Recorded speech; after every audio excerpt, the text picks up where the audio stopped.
what is the guarantee that this foreigner will not grant further access to other unauthorized persons to commit all manner of mischiefs? But more important, Madam Chief Justice and the honorable members, is the complaint by Justice Nyang'aya that Gudino Omar was uploading and downloading forms. There is silence with regards to that issue. Then there was the contention that other unauthorized IEBC staff also had access to the server. And their names were provided, Madam Chief Justice and the honorable members. In the replying affidavit by Hilda Kavonga,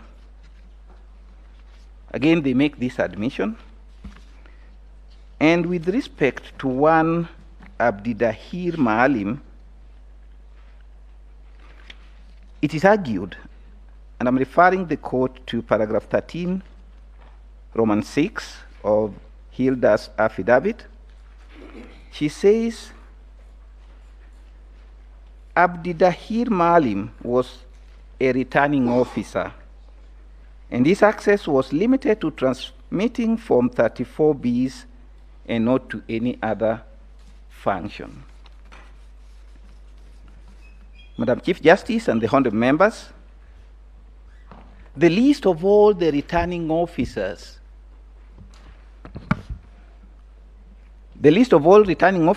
who participated are included in the affidavit of Juliana Cherera, and specifically marked as Annex J C2.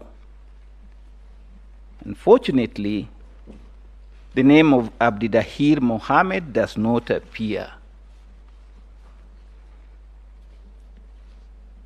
It is not indicated with respect to which constituency or which county he was the returning officer. It would appear clearly that there was a lie.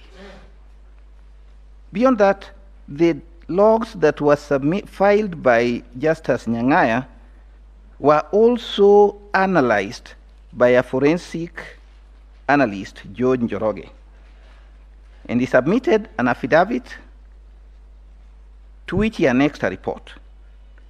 And in that report, Madam Chief Justice and the honorable members, it is clarified that Abdidahir Mohammed accessed the server more than 1,000 times.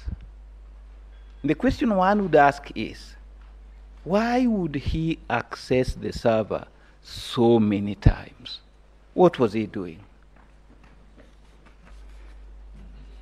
Madam Chief Justice and the honorable members, it is quite clear that the server was defiled. The next issue I would wish to speak to, and I can see I'm having serious time issues, is whether the IEBC verified the results. And it is my submissions that that did not happen. And I'm saying so for two reasons. First, and this is important because it's not been captured by my colleagues, according to the Constitution, it is not only verification by IEBC that is required. Verification is supposed to happen at two levels. First, by IEBC, but secondly, by Kenyans. That's why both Article 86 and Article 81E institutionalize transparency. IEBC should make sure that every processes that they are undertaking are laid bare for the public to see, so that the public can also follow the processes and undertake their own verification. For reasons that have already been explained, it is clear that this verification by the public was not possible due to the opacity that has been referred to by my learned colleague, Apollo Mboya. But then there is the issue of verification by Iebc, which also did not happen and could not happen given the circumstances of this matter.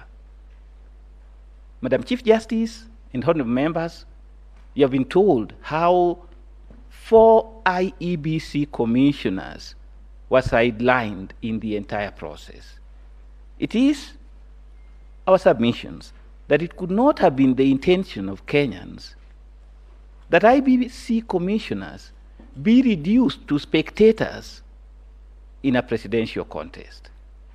That is something which is inconceivable, and we would humbly urge this court to put a stop to this practice. There are other issues that I would have wished to deal with, but because of time, allow me to cede the floor to my colleague, Jeremy. Thank you very much.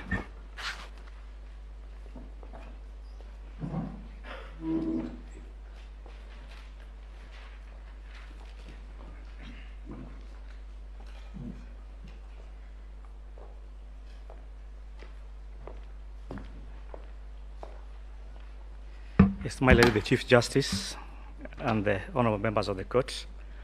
My name is Gordon Ogola, and I'm representing the 6th respondent, that is Irene Masit. I'll rush through my submissions because I don't want to give more time to my brothers. I've been sent here by the 6th respondent to tell the court and the whole world that she's not coming here as a second-tier petitioner. She's not coming here as a surrogate of anybody, but she's coming here as a demonstration of her undertaking to protect, uphold, and defend the integrity of the Constitution. Indeed, while taking oath of office, she undertook to carry out her duties in compliance with the Constitution. In that regard, the 6th respondent was live to the fact that in conducting the general elections, they had to be guided by the provisions of not only Article 81, 86, and 138, but also Article 10 of the Constitution. My Lord, the 6th respondent submits that the manner in which the election process was managed by the 4th respondent, up to and including the tallying, verification, and the declaration of the results, flies in the face of the provisions of the articles that I've cited. As will be seen in the affidavit of Irene Masit and corroborated with the affidavits of the other form commissioners, the chairperson excluded the majority of the commissioners from the tallying and the verification process. In fact, if you go through the affidavits, you will note that the only duty that they were assigned or that they undertook as regards verification and tallying was when they were summoned by the chairperson to be given the results in the office. My Lord, and the other thing that they only did is after he told them, this is the results I'm going to read, was to give them the Form 34C. They did not take part in the tabulation of what resulted in Form 34C. My Lord, the 6th respondent had a legitimate expectation that as stipulated under 138(3)(c, that the tallying and the verification ought to have been done by the commission and not by an individual commissioner in the person of Chebukati.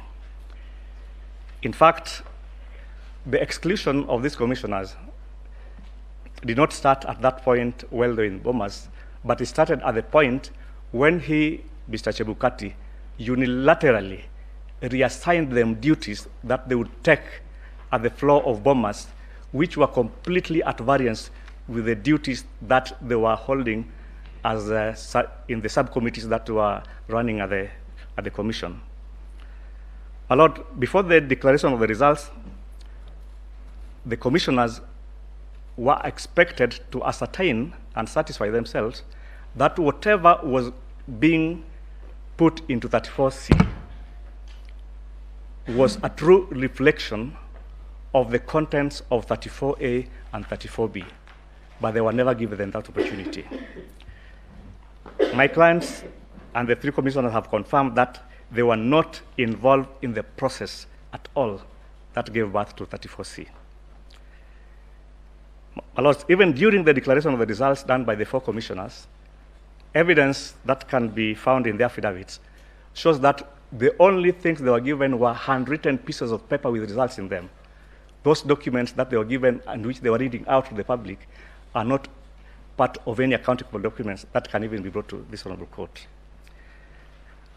Secondly, at the time of the declaration, my Lord, you will note that there were 27 constituencies whose results had not been verified. Even though the chairperson claims that they could not announce or declare the results of those 24